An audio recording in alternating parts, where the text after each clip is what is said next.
Welcome back to my channel, everybody. If you are new here, hi, my name is Nikki. It is so nice to meet you. And today I am going to be showing you all how I can my own stock. So if you haven't seen how I make homemade stock, I will link it up above, and I will also have it linked in the description below. I have already gone ahead and set up my Presto Pressure Canner. I have water heating up that also has white distilled vinegar in it. Here I have my 8 cans of turkey stock, and then over here all of these with the silver lids are chicken stock, and then this is a turkey pho stock that I have. And so one of the first things you want to make sure you do is have all your cans really hot. You want the liquid hot, you want the cans themselves to be really hot. So I'm going to put the turkey cans in the Presto, let those get to temp, and once the water starts boiling, they are ready. In a different pot, I'm going to be boiling the turkey and the pho cans to get those super hot, and then I will transfer everything over to the Presto. If you don't have your jars to temp with the water itself, when you go to pressure it, it'll crack the glass, and then you'll just have you'll have a mess. I've done it several times now. So you definitely want to make sure everything is nice and hot. So when everything is boiling, that's how you know it is ready. I will then put lids on everything. I will put this divider in the pressure cooker. The 4 cans that are in the smaller pot, I will then put up here on top of this. And I will just lightly put I'll askew the lid on top just to keep everything hot while I get the last 3 cans to temp. And then I'll put everything in, and then it'll be time to start the pressure cooking process. Now in my pressure cooker, I have 3 liters of water and a tablespoon or 2 of distilled white vinegar. I kind of just pour it in there. So if it's typically a tablespoon or 2, you can also use apple cider vinegar as well. That works too. Paper towel. Douse it with some distilled vinegar. And I'm going to wipe the rim. Make sure it's nice and clean.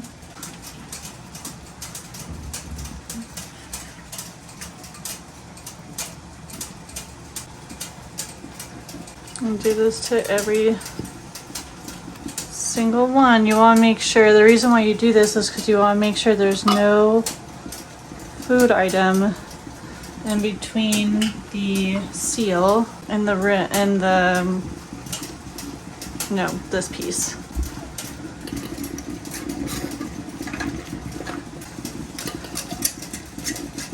Tighten these once, and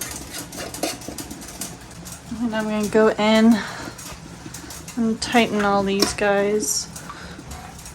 You just want them finger tight, which is just making sure that they are just tight until your fingers can't tighten them anymore. You don't have to be macho, okay? You gotta be able to get these off. If you go all ham on it, it's gonna be really hard to get them off. Once they're cooled, burn myself, great. And you're definitely gonna want to use thick rubber gloves like these, or a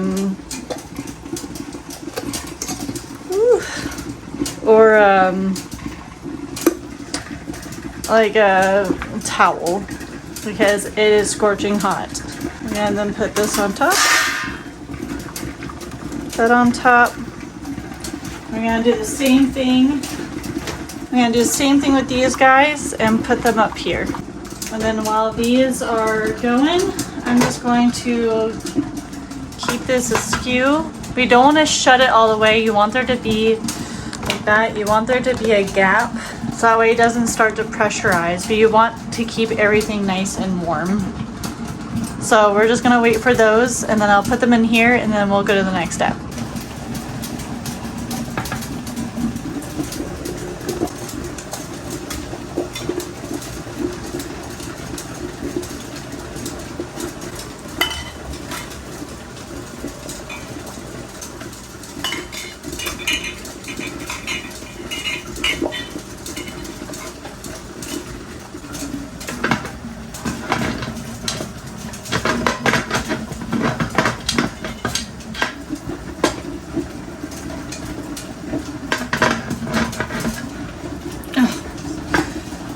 I had this on backwards.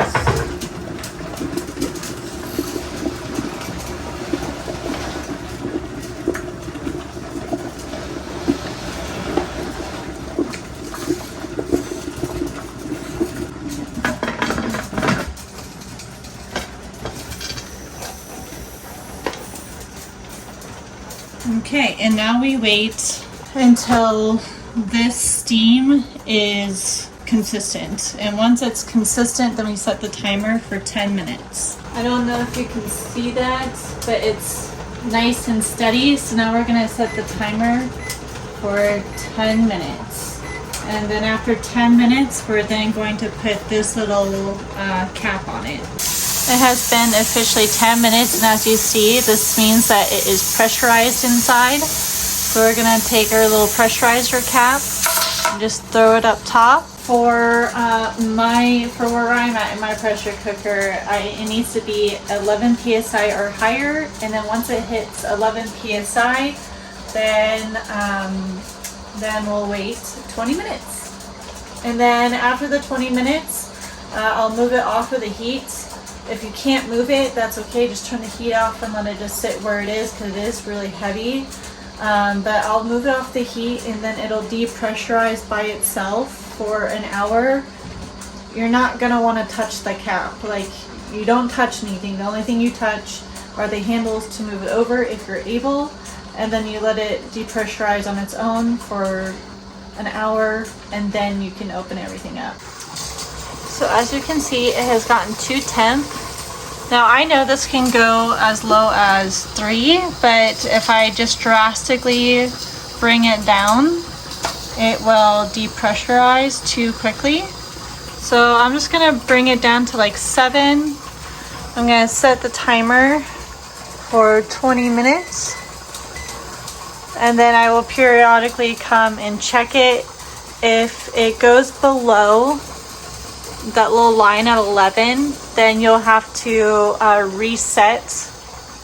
You'll have to bring the temperature all the way up, repressurize it, and then start your timer all over again. So you definitely want to keep an eye on it. Make sure that this does not get below 11 psi.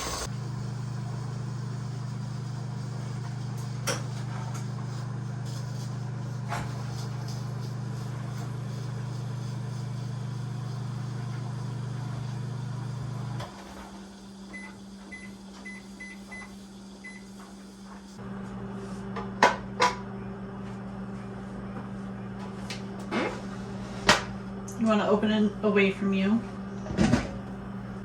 And the water is clear, which means I had nothing break. You're going to want to dry these off. Don't unscrew anything. Just want to dry them off. And then I go ahead and set them on the shelf of which they are going to be sitting. So these are chickens, a chicken that will go right here. I might actually put them, actually I'm gonna put it down here for now since there's like stability over here. I'll put the chicken ones here, and then I'm gonna put the turkey ones right there.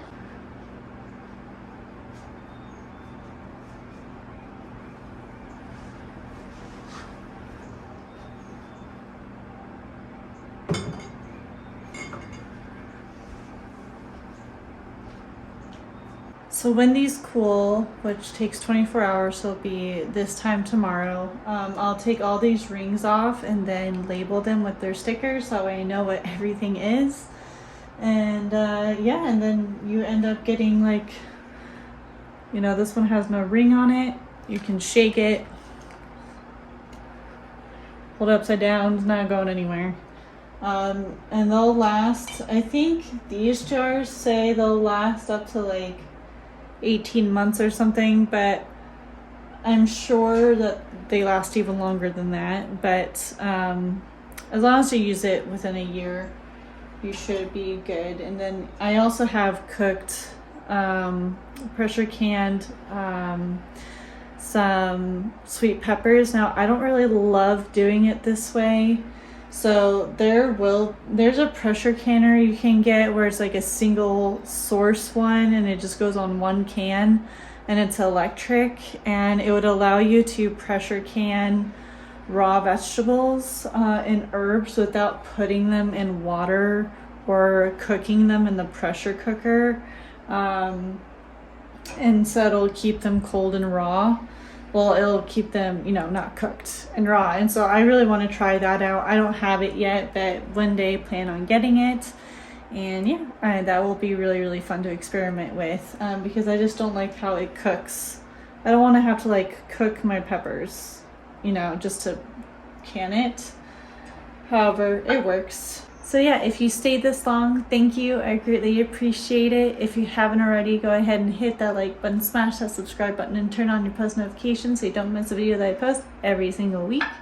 If you haven't already checked out my social media pages, at Behind the Scenes Nikki on Instagram and at Nikki_Wyss, WYSS on TikTok.